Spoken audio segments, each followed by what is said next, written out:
Hiya, this is John Healy, and I thought I'd make a little video of my bees.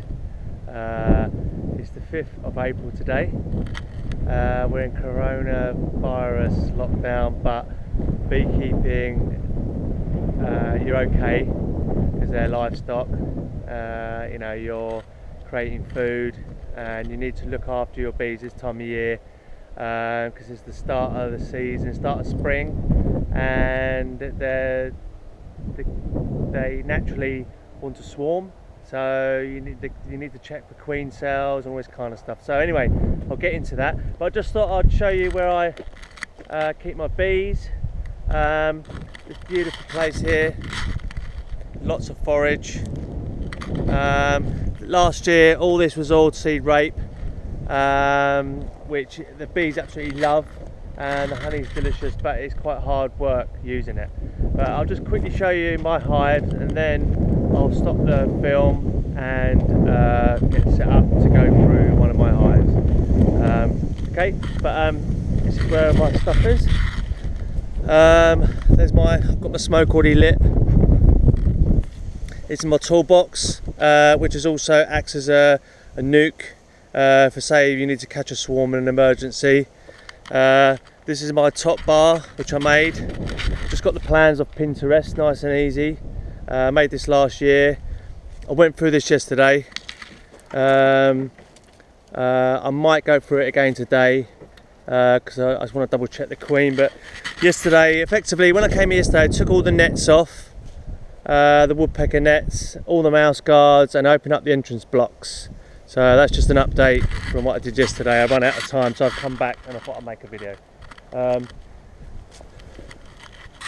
This is my beautiful little top bar. Let's get out there. So there's the bees going in. Let's see, first thing to do, you don't need to open a hive. You can check by it, just seeing if there's pollen going in. If you look, some of those beautiful little bees are carrying pollen. So this is my entrance block, which I took off yesterday. You can reduce the size of the entrance. So I've left a nice big landing zone now. So there's no need to kind of have guard bees or anything. There's plenty of forage to go around for everybody. So some pollen going in, bright yellow pollen. On the internet you can get pollen checkers. They're just like a colour scale as to what forage your bees are bringing in, which plants they're collecting pollen from. Anyway, this is my top bar. So this is effectively just strips of wood, and the bees make their own natural festoon shape. Those hives over there, nationals, obviously they're your standard bee frame, so it's like a fixed wooden frame, so they're rectangle. These ones will be like natural beehive. A natural honeycomb is called festoon shape because the bees festoon and they kind of like link and they create this beautiful clear wax. Anyway, still going. It's my poly nuke I got from Cornwall. So I'm interested, I haven't looked in this one yet, from winter. I've got this hive kind of ready. I want to transfer it over here, either to this one or some spare stuff in my back of my car. But this one's really interesting. I got this from Cornwall, from my brother-in-law, Carl. How you doing, mate? But these are Danish bees, which are meant to be very nice bees, very productive, not vicious buggers that I always seem to see and get my hands on. But yeah, so I helped collect some abandoned colonies and hives down in Cornwall, and I got this as a reward. But I want to take this back to Cornwall when I'm allowed to. But you can see all that beautiful pollen going in. There's different colour pollens going in. So if I go and check on my colour scale, it'll identify what these plants have come from, which is really good. You know, you can find it online. I went through this one yesterday. This had an entrance block on it, mouse guard, but I've put a super on there. It's a wet super that's all cleaned out from last year, but I've got that on there. So I saw the queen in here yesterday, which I'm really happy about. I'm not going to open this one up today, no need to.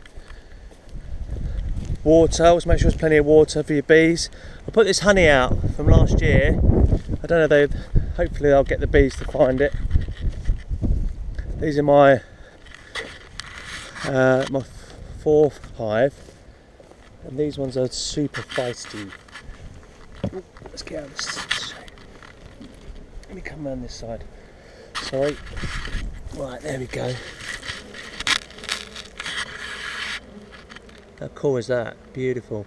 So you can see you don't need to take the disturb the bees and take the covers off, really. I will do today, but you don't need to. You can tell a lot. There's plenty of pollen going in.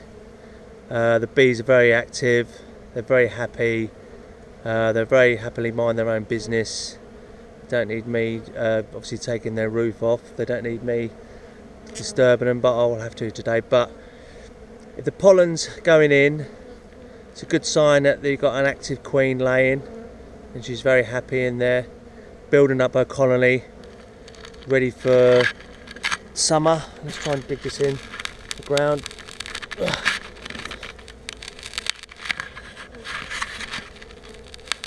There we go.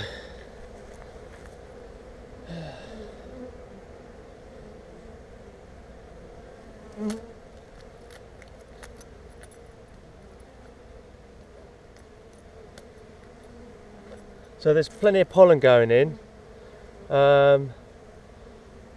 Queen's present, queen's laying.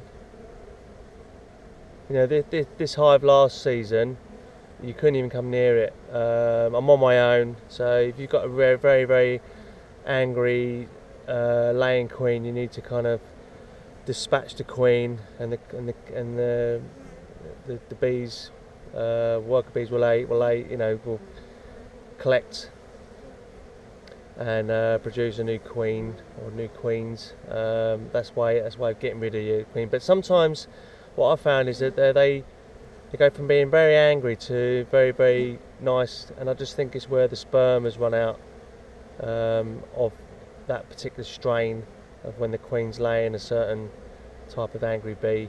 But up here, I'm on my own. I'm a long way away from people up here, so you know, obviously I don't want anyone getting affected by an angry bee, because obviously it'll then could cause their bees to be angry, so that's the whole point of it.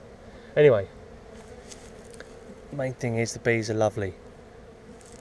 I'm going to get set up now, ready to go for a hive.